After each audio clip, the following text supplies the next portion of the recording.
महापालिका निवडणुकांचे निकाल लागलेत। मुंबई महापालिकेमध्ये संख्याबळ पाहता महायुतीचा महापौर बसणार आहे। पण आता ठाकरे बंधूंचा महापौर मुंबई महापालिकेत न बसण्याची अनेक कारणं समोर येत आहेत, अनेक उदाहरणं समोर येतात। जर काँग्रेस आणि ठाकरेंनी युती केली असती तर त्याचा फायदा त्यांना नक्कीच झाला असता।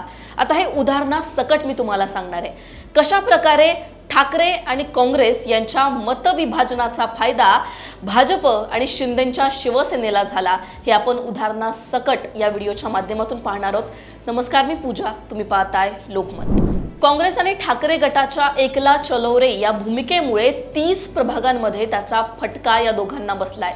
या दोन्ही पक्षांच्या मतांची बेरीज जर केली तर विजयी उमेदवारांची मतं कमी आहेत, या दोन्ही पक्षांच्या मतांची बेरीज जास्त आहे। त्याच्यामुळे ठाकरे, काँग्रेस, मनसे जर एकत्र लढले असते तर त्याचा फायदा यांना नक्कीच झाला असता आणि महापौर ठाकरे बंधूंचा महापालिकेवर बसला असता।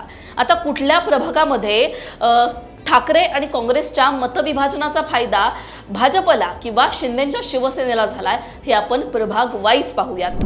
प्रभाग क्रमांक 1 चा विचार करूयात। इथे रेखा यादव शिंदेंच्या शिवसेनेच्या उमेदवार या नगरसेवक झाल्या, ज्यांना 7544 मतं मिळालेत।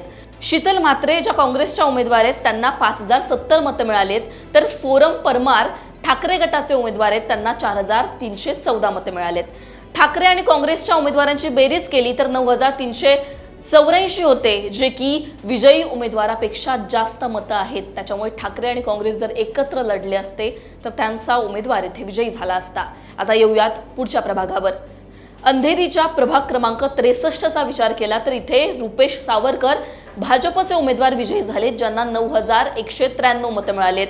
देवेंद्र आंबेडकर ठाकरे गटाचे उमेदवार यांना 8655 मतं मिळालेत, तर प्रियंका सानप ज्या काँग्रेसच्या उमेदवार आहेत यांना 4380 मतं मिळालेत। ठाकरे आणि काँग्रेसच्या मतांची बेरीज केली तर 13035 होते, जे की विजयी उमेदवारापेक्षा जास्त आहे। हे सुद्धा एक उदाहरण आहे, दोन्ही पक्ष एकत्र लढले असते तर याचा फायदा नक्कीच या दोन्ही पक्षांना झाला असता। येऊयात पुढच्या प्रभागावर। प्रभाग क्रमांक 52। प्रीती सातम ज्या भाजपच्या उमेदवार आहेत 9971 मतं त्यांना मिळाली, ज्या विजयी झाल्या। सुप्रिया गाडवे ज्या ठाकरे गटाच्या उमेदवार आहेत ज्यांना 8953 मतं मिळाली। काँग्रेसच्या उमेदवाराला 1399 मतं मिळाली।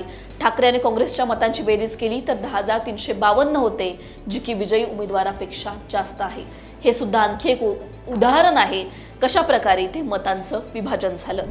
आता असे प्रभाग पाहूयात जिथे भाजप, मनसे, काँग्रेस अशी लढत झाली आणि या दोघांच्या मतविभाजनाचा फायदा कशा प्रकारे समोरच्या उमेदवाराला म्हणजेच भाजप किंवा शिंदेंच्या शिवसेनेला झाला।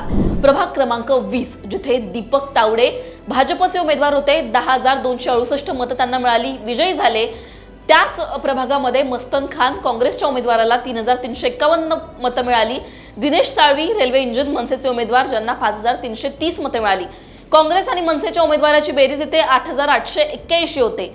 जवळपास असे 30 प्रभाग आहेत जिथे मतविभाजनाचा फायदा शिंदे आणि भाजपला झाला। एकूणच जर आपण बघितलं तर लोकसभेमध्ये, विधानसभेमध्ये महाविकास आघाडीला एकत्र अशी मतं मिळालेली होती, जी की काँग्रेसची मतं सुद्धा ठाकरेंच्या शिवसेनेला मिळाली होती। अल्पसंख्याक मतं, मुस्लिम मतं ही ठाकरेंना मिळालेली होती, काँग्रेसची मतं सुद्धा ठाकरेंना मिळालेली होती। त्याच्यामुळे कुठेतरी यंदाच्या निवडणुकांमध्ये काँग्रेसला ही भीती सुद्धा होती असं बोललं जातंय की आपली मतं ठाकरेंना जाऊ नये, त्याच्यामुळे त्यांनी स्वतंत्र निवडणूक लढवण्याचा निर्णय घेतला। त्यांचं असं सुद्धा म्हणणं होतं की आम्ही मनसे सोबत जाऊ शकत नाही।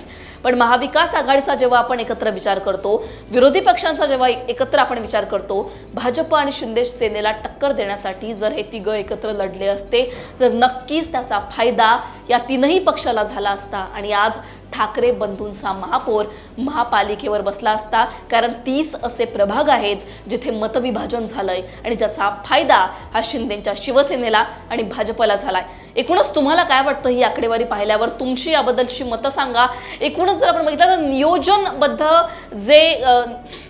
एकूणच जर आपण बघितलं तर व्यवस्थित नियोजन करण्यात काँग्रेस असेल, ठाकरे असतील किंवा मनसे हे कुठेतरी मागे पडले का? तुमची याबद्दलची मतं कमेंटमध्ये सांगा। लोकमतला सबस्क्राईब केलं नसेल तर सबस्क्राईब करायला विसरू नका।